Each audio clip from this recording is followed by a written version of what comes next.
et nous nous accueillir chaleureusement dans la...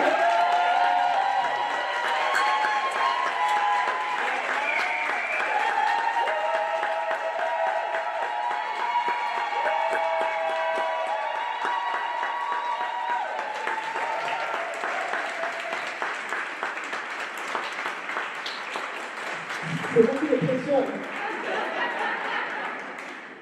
C'est une grande responsabilité là. Merci Seigneur. Que le Seigneur soit glorifié. Je suis très contente de vous voir ce matin.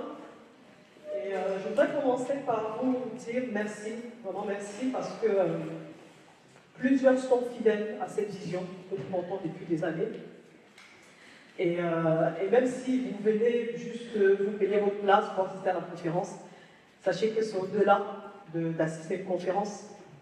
Ah, mais ça, c'est trop fort. Ça ne pensait pas. D'accord. Au-delà de cette place que vous prenez, vous investissez vraiment dans une vision. Et je viens à vous dire merci. J'ai vu des personnes hier qui sont là depuis des années. J'étais même gênée parce que je ne me souvenais pas les avoir vues. Il y a une dame qui m'a dit chaque année on est là, on honneur aux femmes. Donc on est vraiment honorés. Et quand on voit ce que le Seigneur fait, quand on voit les vies qui sont touchées, transformées, malgré la charge, comme Sylvie pouvait le dire, on se dit ça vaut le coup.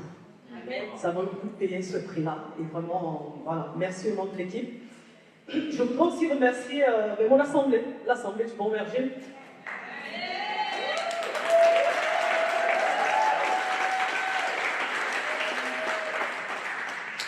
Et Honneur aux femmes, ce n'est pas juste une vision de 2-4 personnes, mais c'est une aventure collective. Et on a une église qui est là, qui est présente, qui nous porte vraiment. Les leaders, ils sont là. Ils sont très discrets, hein, donc vous ne les voyez pas. Mais ils sont là, ils sont dans la salle. Et je voudrais vraiment leur dire merci. Merci pour leur cœur, merci pour leur soutien. On est passé par des moments pas forcément faciles. On a vu l'église se lever autour de nous, dédier des moments de prière spécifiques pour la vision d'hommes aux femmes, parce qu'ils croient vraiment que le Seigneur a mis quelque chose dans cette vision. Et je reconnais que c'est une grâce d'avoir des leaders qui soutiennent la vision, qui sont présents, d'avoir une couverture spirituelle saine, voilà, je précise saine, c'est hyper important et je voudrais vraiment qu'on les honore et si on peut encore clamer les membres de...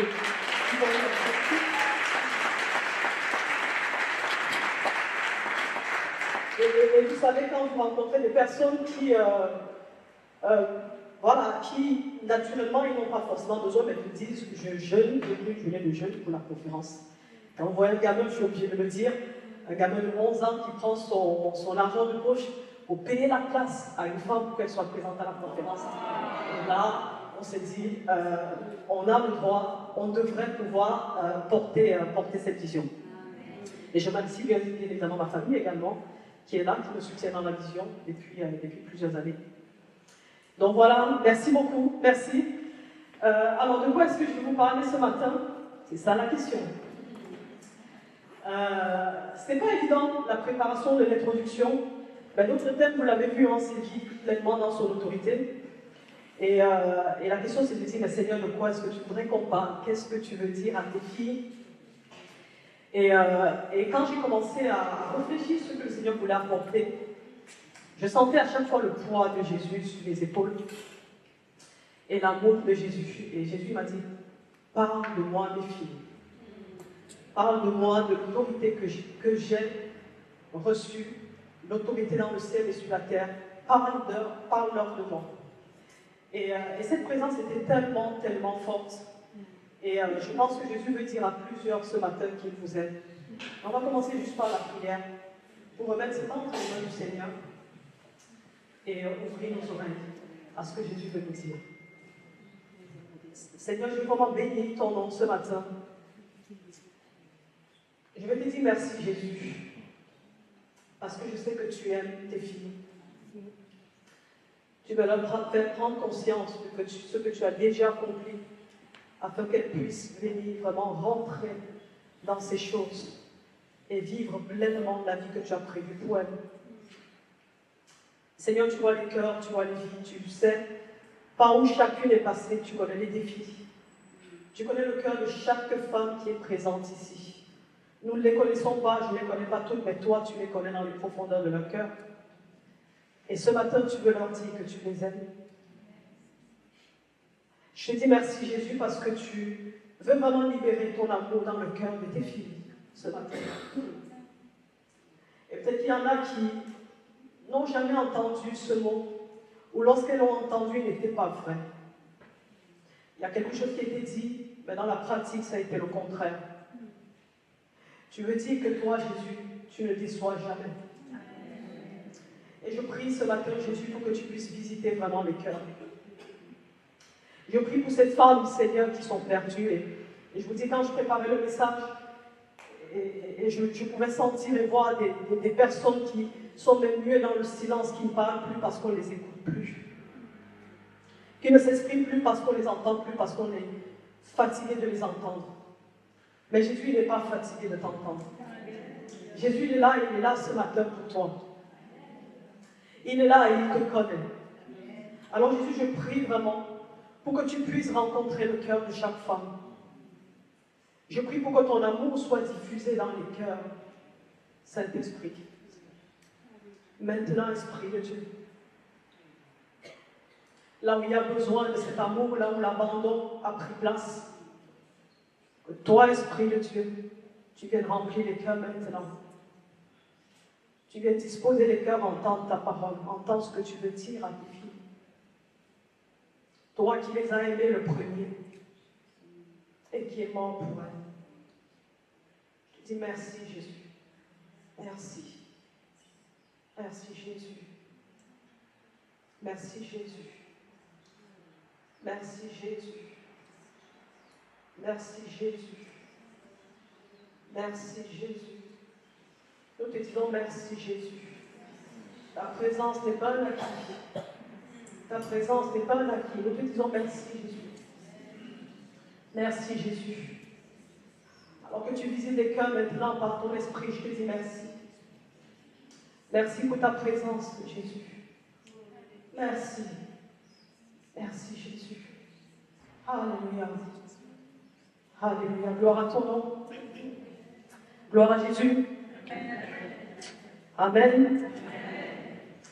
Alors, j'avais plusieurs choses, et je vous ai dit, je vais vous parler de Jésus, de la personne de Jésus. C'est tellement beau de parler de Jésus. C'est tellement bon de parler de Jésus. Amen.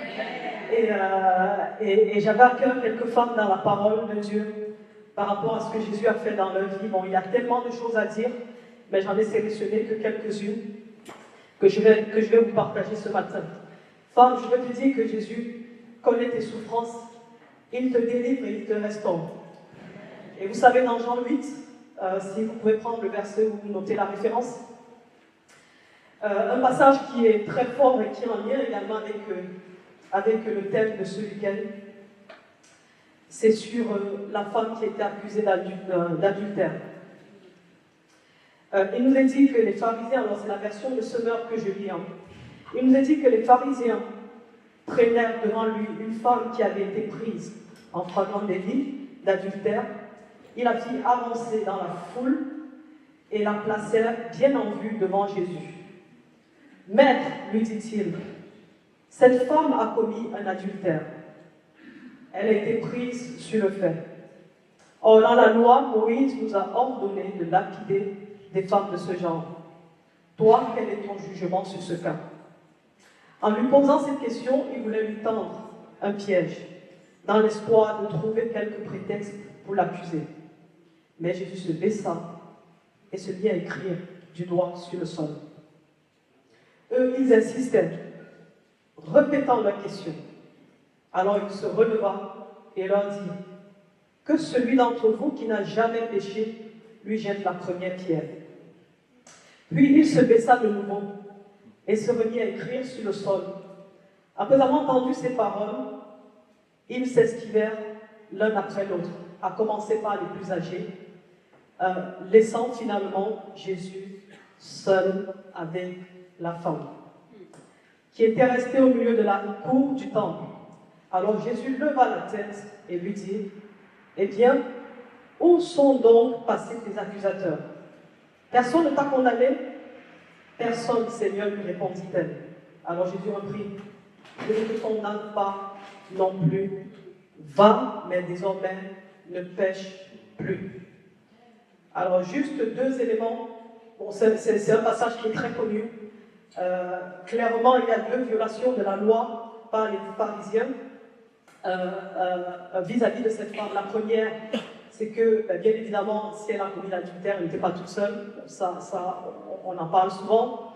Le deuxième, c'est que sous l'occupation romaine, c'est sous l'occupation romaine que les Juifs étaient à l'époque, les Juifs n'avaient pas le droit d'appliquer une sanction de mort en fait sur une personne. Mais cela dit, cette femme quand même, Jésus ne dit pas qu'elle n'a rien fait, puisqu'il lui dit « va, mais ne pêche plus ». Et vous savez, la parole nous dit qu'on est pardonné à la hauteur du pardon qu'on accorde aux autres. Et cette dame, quand Jésus va lui dire où sont ceux qui t'ont condamné, où sont tes accusateurs, elle va répondre personne. Et Jésus va lui dire moi non plus, je ne te condamne pas. Alors, parce qu'elle a pardonné à ces personnes, Jésus l'a également pardonné.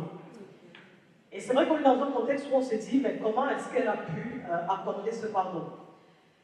Mais vous savez, la parole elle est claire. C'est-à-dire qu'elle nous plaise ou pas, elle est claire.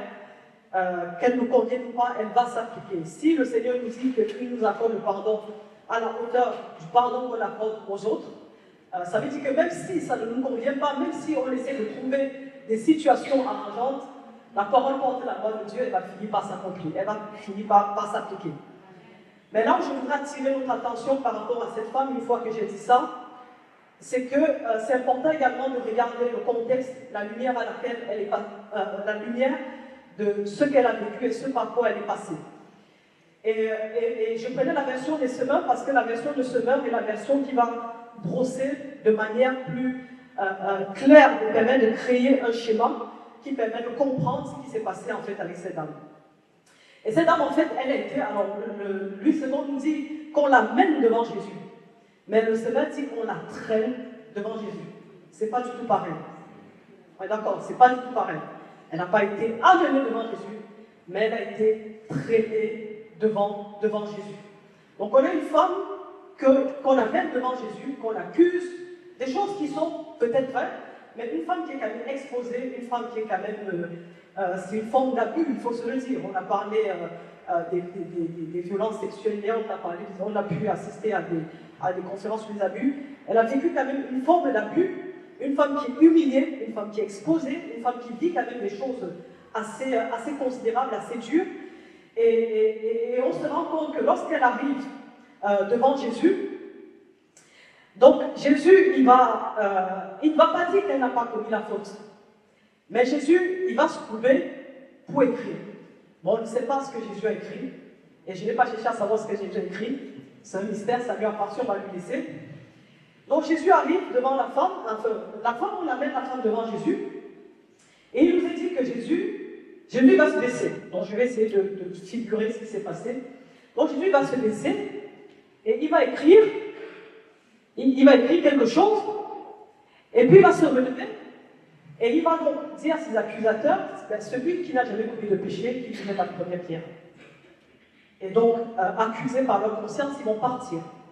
Et la parole nous dit que Jésus va encore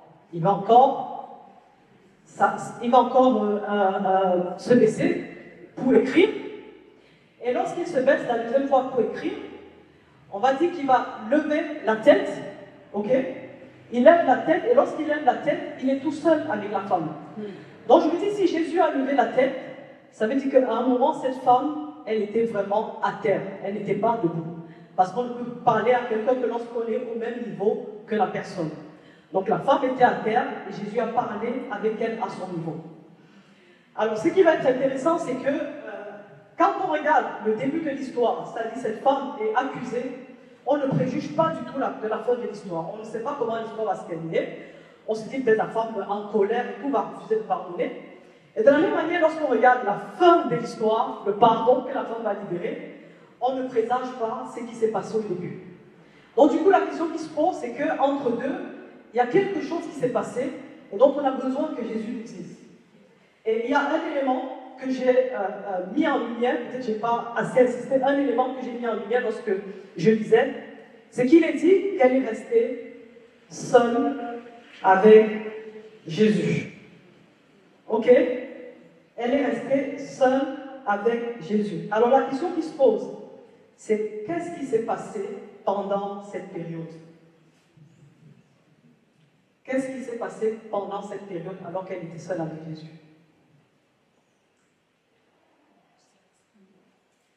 Hein? Un cœur à cœur avec Jésus. Alors, cette dame qui était dans cette souffrance et qui, tout élément était là pour montrer qu'elle ne devait pas pardonner. Et je vais toucher un sujet peut-être un peu critique. Les statistiques parlent. Hier, on nous a parlé du nombre de femmes qui étaient victimes de violences conjugales. J'ai regardé les chiffres par rapport aux femmes qui sont victimes d'abus sexuels, et si on cumule les deux, on n'est pas loin de 500 000, je n'exagère pas, par an. Et sachant que hier, ce que Joanna nous disait, c'est que les chiffres qu'on donne sont les chiffres connus, parce qu'il y a des plaintes qui ont été déposées, il y a des choses, enfin, il y a des normes courantes qui ont été mis en place, donc on connaît. Et donc il y a toute une part d'ombre qu'on ne maîtrise pas du tout. Et je ne vais pas poser la question, mais je suis quasiment sûre que plus de la moitié des femmes de cette salle, nous sommes quelque part concernés par ce sujet. Et c'est vrai que parler de la notion de pardon, comment est-ce que je libère le pardon après avoir vécu des choses aussi difficiles, ça peut être difficile à comprendre. On peut se dire, non, tu ne sais pas ce que j'ai vécu mon mari, mais comment tu penses que je peux pardonner? Mais là où je voudrais attirer votre attention, c'est que Jésus est resté seul avec cette femme. Il est resté seul avec cette femme. Et là, il y a une parenthèse qui s'installe. On ne sait pas du tout combien de temps il est resté avec la femme. Est-ce qu'il est resté 1 minute? Est-ce qu'il est resté 2 minutes? Est-ce qu'il est resté 10 minutes? Est-ce que ça a duré 1 heure? Est-ce que ça a duré 2 heures, 3 heures? On ne sait pas du tout. Mais tout ce qu'on sait, c'est que Jésus est resté seul avec cette femme. Et c'est qu'après qu'il soit resté seul avec cette femme, qu'elle a pu dire, il n'y a personne qui m'accuse. Alors j'ai demandé à Jésus, mais qu'est-ce que tu lui as dit? Qu'est-ce que tu lui as dit? Parce qu'il faut quand même qu'on sache que si jamais on traverse la même situation, mais qu'est-ce qu'on peut dire? Qu'est-ce qui peut être dit qui nous permet de libérer le pardon? Et je dis, mais Seigneur, qu'est-ce que tu as dit à cette femme pendant ce temps pour qu'elle puisse libérer le pardon? Et j'ai demandé à Jésus, bon, je n'ai pas eu de réponse claire, mais je me suis dit, je crois que la parole a volontairement créé cette parenthèse qui est une intimité, une forme de chambre dans laquelle Jésus est avec cette femme, pour que nous, l'Église, on n'en fasse pas une doctrine. Parce que si la parole nous avait dit, on se connaît, on aurait appliqué une doctrine. À telle situation, voilà ce qu'il faut appliquer et voilà le résultat que ça donne. La parole, elle ne le dit pas. Elle ne dit pas pour qu'on n'en fasse pas une doctrine. Et pourquoi? Au-delà de ne pas en faire une doctrine, ça c'est ma compréhension, la parole elle ne dit pas clairement, c'est parce que nous sommes uniques devant le Seigneur. La manière dont il agira avec moi, c'est pas la manière dont il agira avec toi, c'est pas la manière dont il agira avec toi. Mais une chose est sûre, mesdames, c'est qu'il y a cette invitation de la part de Jésus dans laquelle il veut libérer les cœurs, dans laquelle il veut guérir. Et je pense qu'il fait cette invitation ce matin pour dire, il ne s'agit pas d'un homme, parce qu'il n'y avait personne. La femme était juste avec Jésus. Ils étaient juste tous les deux. Et c'est dans cette intimité-là que Jésus lui a chuchoté certainement quelque chose. Il lui a certainement dit des paroles qu'il fallait, dont elle avait besoin d'entendre de manière claire et précise, pour qu'elle dise, il n'y a plus personne qui m'accuse. Il n'y a plus personne qui m'accuse. Et je voudrais qu'on puisse le saisir ce matin et se dire, Jésus est là. Et se dire, il veut me parler. Il a quelque chose à me dire particulièrement à moi. Une chose qu'il ne dira pas à l'autre. Une chose même peut-être qu'une personne ne me dira pas parce que parfois on attend que quelqu'un nous dise ce que Jésus veut nous dire. Mais il dit non, c'est moi qui te parle ce matin. Moi je veux te parler ce matin. Écoute ce que moi j'ai à te dire par rapport à ce que tu as vécu. Que ce soit de l'abus, que ce soit de la violence, ce sont des mots durs. Mais moi j'ai une parole particulière pour toi. Une parole de guérison. Une parole de délivrance. Amen. Alléluia. Et j'avais à cœur juste, je pense que Jésus va chuchoter des mots dans le cœur. des personnes ce matin, j'en suis convaincue, parce que je l'ai reçu dans mon cœur. Si on peut juste fermer les yeux. Fermer les yeux, dit Jésus, qu'est-ce que tu es?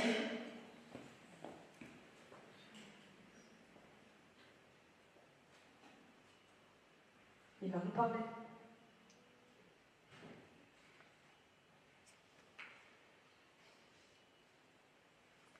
Et l'autre, ce qu'il te dit, il va te parler.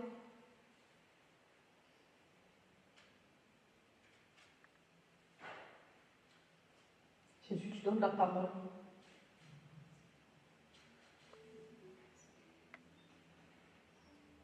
Tu lui mets dans le cœur la parole que ta fille a besoin d'entendre.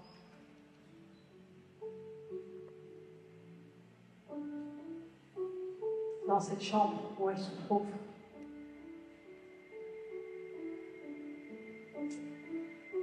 Alléluia, Jésus. Jésus. Jésus. Jésus. Jésus. Jésus. Ouais, il parle. Jésus. Jésus.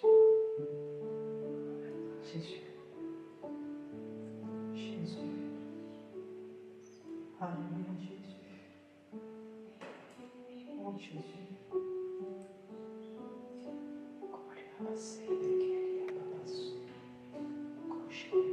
Reçois, reçois juste.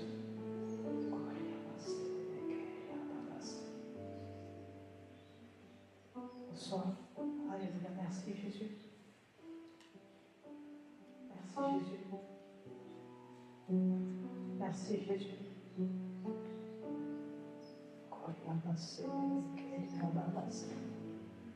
Oh,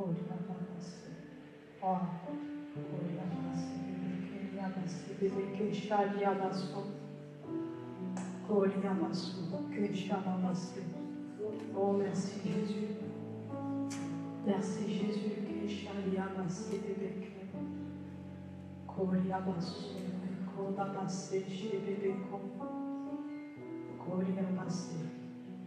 Alléluia, il est là. Alléluia. Merci Jésus.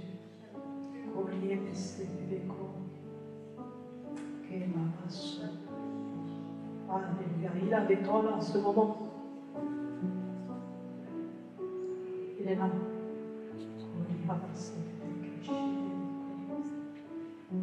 Merci Seigneur. Merci. Merci pour ce temps d'intimité.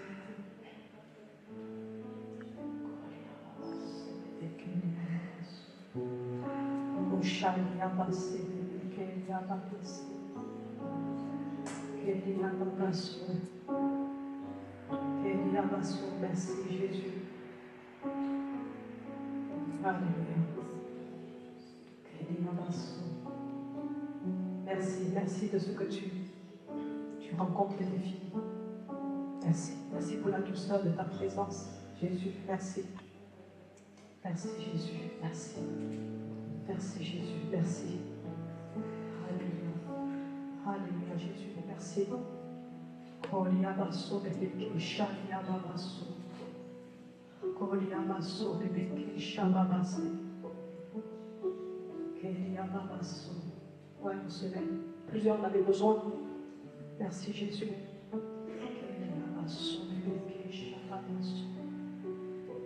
Koliabaso bebeke shebeko babase.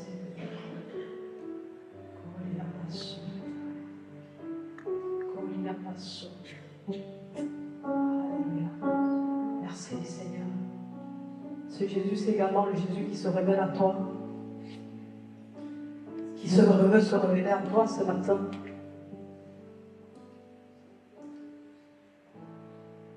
Il veut se révéler à toi. Alléluia.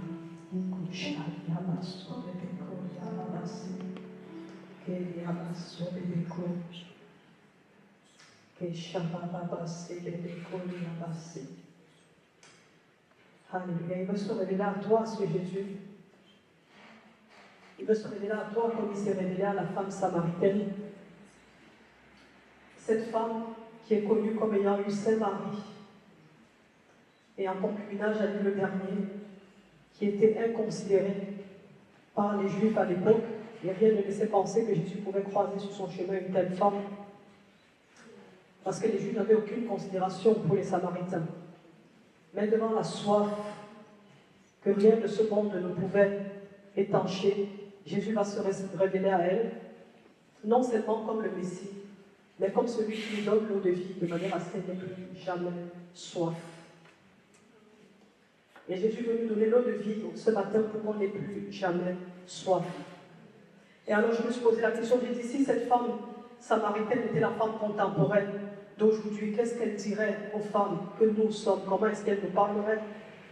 Qu'est-ce qu'elle nous dirait? Elle nous dirait, je les ai essayés, j'ai essayé plusieurs hommes. J'en ai eu plusieurs. Et finalement, même j'ai laissé tomber, je suis allée en concubinage. Mais je n'étais jamais satisfaite. Parce qu'il me manquait quelque chose. Il me manquait vraiment la source de vie. Il me manquait Jésus. Qu'est-ce que cette femme contemporaine nous dirait à nous, femmes, aujourd'hui?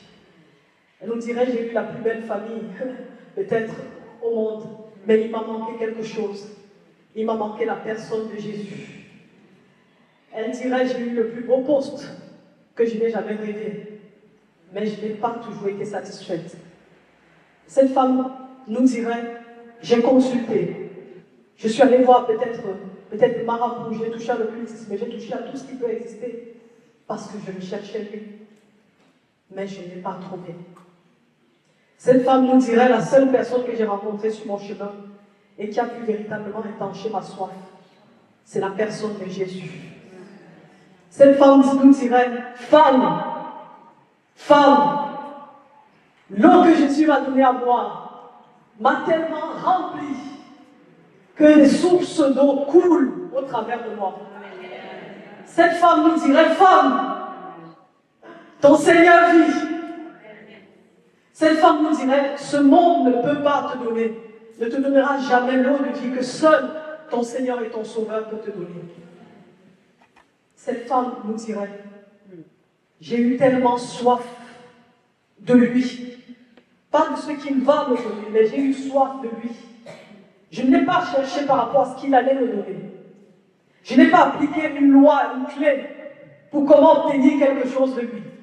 Je n'ai pas gêné pour avoir quelque chose, pour avoir un travail ou une position. Je n'ai pas gêné pour avoir un mariage. Je n'ai pas gêné pour avoir un enfant. Mais j'ai gêné parce que j'avais soif de lui. J'ai gêné parce que j'avais soif de lui. J'avais tellement faim et soif de lui qu'il n'y avait plus rien qui avait du sens pour moi. C'est ce que cette femme dirait aux femmes contemporaines que nous sommes aujourd'hui. Que j'ai eu tellement soif de lui. Je l'ai cherché pour qui il est, non pas pour ce qu'il me donne.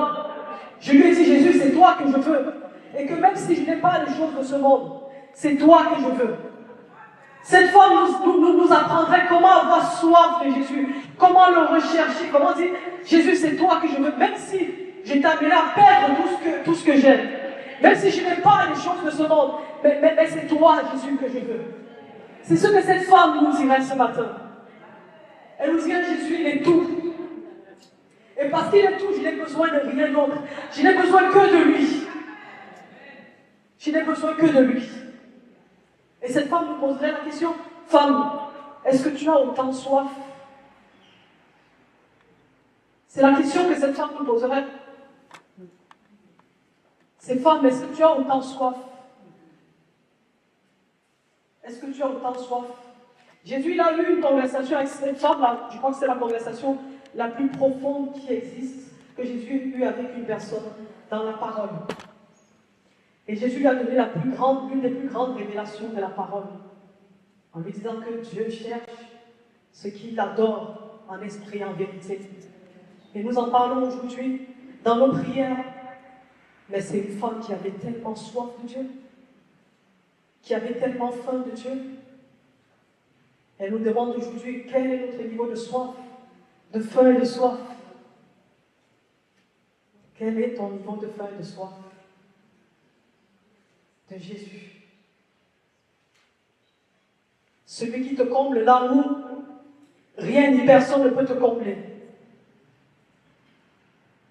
Mais ayons cette soif qui est sincère et profonde. Il y a une dame que j'aime beaucoup qui me disait, j'ai deux filles, j'aime tellement mes filles, je les aime tellement.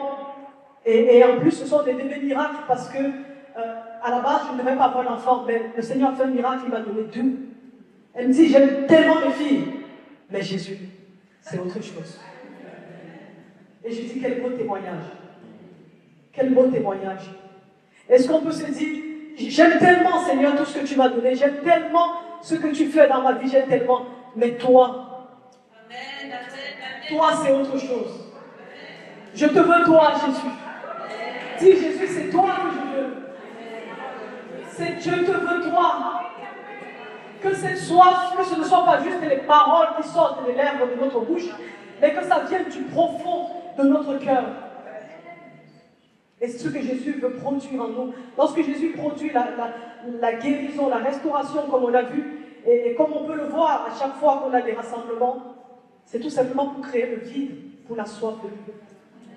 C'est pour ça en fait. C'est pour créer le vide à l'intérieur de nous, de manière à ce que lorsqu'il y a le vide, tu dis, je suis guéri, c'est vrai, je me sens bien, je suis restauré, mais à l'intérieur c'est vide. À l'intérieur il manque quelque chose. Et c'est ça que le Seigneur veut nous animer, de ça qu'il veut nous animer ce matin. Est-ce qu'on a véritablement cette faim et soif? Il est tout. Il est tout pour nous. Tu n'as pas besoin d'autre chose que la personne de Jésus, je t'assure. Tu n'as pas besoin d'autre chose que la personne de Jésus. Tu n'as pas besoin des règles qui t'apprennent comment obtenir quelque chose. Tu n'en as pas besoin. Tu n'as besoin que d'une chose, d'une personne. C'est de Jésus, c'est tout. C'est tout. Le reste viendra. Le reste viendra. Que Jésus soit le centre de notre préoccupation. Que lorsqu'on se lève, je dis Jésus, que lorsque je partirai, que le seul mot que je prononcerai, ce soit toi. Que même si je rentre, mais que ma gloire soit toujours tournée vers toi, que j'élève toujours ton nom. Il n'y a que toi, Jésus, c'est toi que je veux. Et c'est ma prière pour nous sœurs. Honneur aux femmes, nous devons vous donner une clé pour obtenir quelque chose. Ce n'est pas la vision que nous avons reçue, mais nous voulons vous attirer vers Jésus. Nous voulons vous montrer le chemin, comment aller vers lui. C'est lui, il n'y a que lui. Et c'est pour ça que notre prière, c'est toujours que Jésus soit vu. Que lorsque vous sortez d'ici, vous ne dites pas que vous avez vu un homme, une femme, mais vous avez vu. Vous avez vu? Lorsque vous sortez d'ici, vous n'avez vu qu'une seule personne.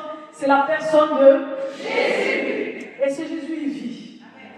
C'est Jésus, il vit. C'est Jésus, il vit et il est ressuscité. Il est ressuscité, Jésus.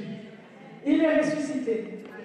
Et vous savez, il y a une femme, lorsque Jésus est mort, il est dit en fait dans le livre de Jean, dans Jean 20, que le dimanche matin très tôt, Marie de Magdala se rendit au tombeau, il faisait encore très sombre. Elle dit que la pierre fermant l'entrée du sépulcre avait été ôtée de devant l'ouverture. Marie se tenait dehors près du tombeau et Marie pleurait.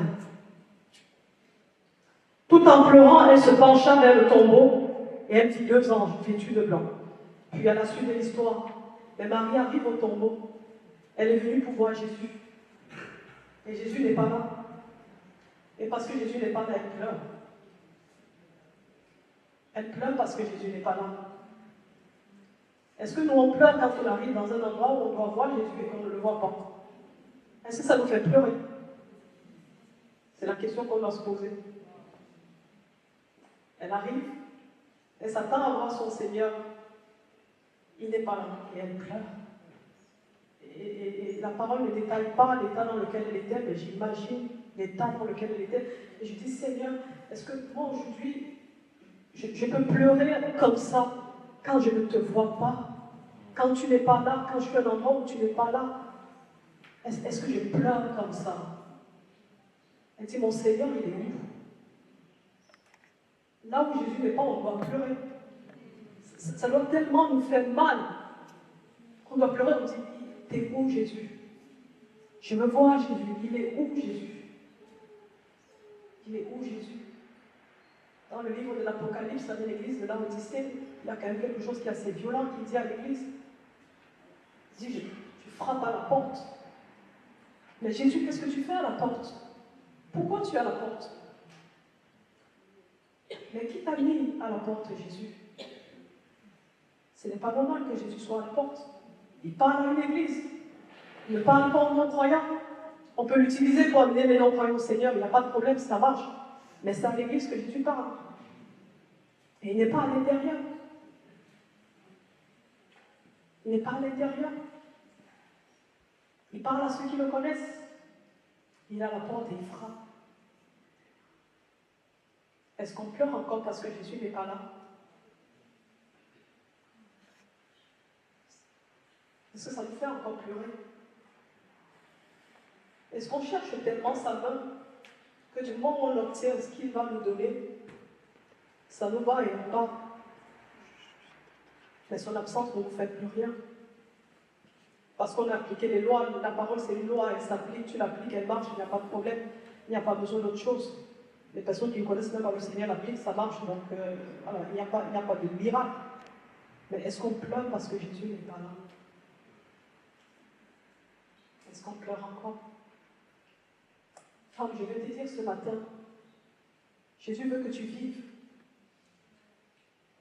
Il veut que tu le connaisses, il veut que tu le rencontres. Il te dit, femme, vis. Mais vivre en lui, pas vivre hors de lui. Il te dit, femme, vis ce matin. Vis. Parce que moi, je suis vivant, je suis ressuscité. Il dit, femme, vis. Je vais libérer la vie en toi, la vie dans ton cœur. Je veux faire connaître à toi. Je veux faire une rencontre personnelle avec toi. Je veux que tu connaisses qui je suis. Et il est dit plus tard que quand Marie est en train de pleurer, Jésus était là. Et je n'imagine même pas son visage. Je n'imagine même pas sa joie. Je n'imagine même pas son réconfort. Peut-être qu'elle a dansé, peut-être la parole ne nous dit pas, mais je suis sûre que son cœur était tellement rempli quand elle a vu que son Seigneur était là. Mais ce Seigneur qui était là, femme, il est mort et il est ressuscité. Il est mort, il est ressuscité, il vit. Et il veut te dire ce matin, vis. Vis parce que je suis ressuscité, mais vis pour moi. Pas pour toi, pas pour tes projets, mais vis pour moi. Il veut te dire, vis. Notre Seigneur est ressuscité. Et il voudrait qu'on le saisisse ce matin, qu'on ait conscience que non seulement il est ressuscité, mais tout pouvoir lui a été donné, la parole est claire, dans le ciel et sur la terre. Il a toute autorité. Il a toute autorité et toute puissance. Et avec cette autorité, cette puissance, il n'y a plus rien qui peut t'empêcher de pouvoir vivre. Il n'y a plus rien qui peut t'empêcher de pouvoir le servir. Il n'y a plus rien qui peut t'empêcher. Il n'y a plus rien qui peut t'empêcher de pouvoir marcher avec lui. Je voudrais qu'on ait conscience ce matin que notre Seigneur vit. Qu'il y ait cette faim et soif de dire parce que mon Seigneur vit, moi aussi je vis et je veux marcher avec lui. Je veux le servir. Je veux dépendre de lui. Je ne veux vivre que pour lui. Que pour mon Seigneur Jésus. Et rien d'autre. Et rien d'autre. Si on peut se lever. Notre Seigneur Jésus vit. Il vit. Il vit. C'est l'unique. Ne cherchons pas d'autres. Les autres sont des imitateurs. C'est du faux. C'est du faux. Alléluia Seigneur. Merci Seigneur. Merci Seigneur. Merci Seigneur. Merci pour ta vie Jésus. Merci pour ta vie Jésus. Merci pour l'esprit de consécration. Merci Seigneur. Merci de ce que tu veux libérer les cœurs. Alléluia, Esprit de Dieu, je te dis merci. Merci Jésus. Merci Jésus. Merci Jésus. Merci Jésus. Alléluia. Jésus. Jésus.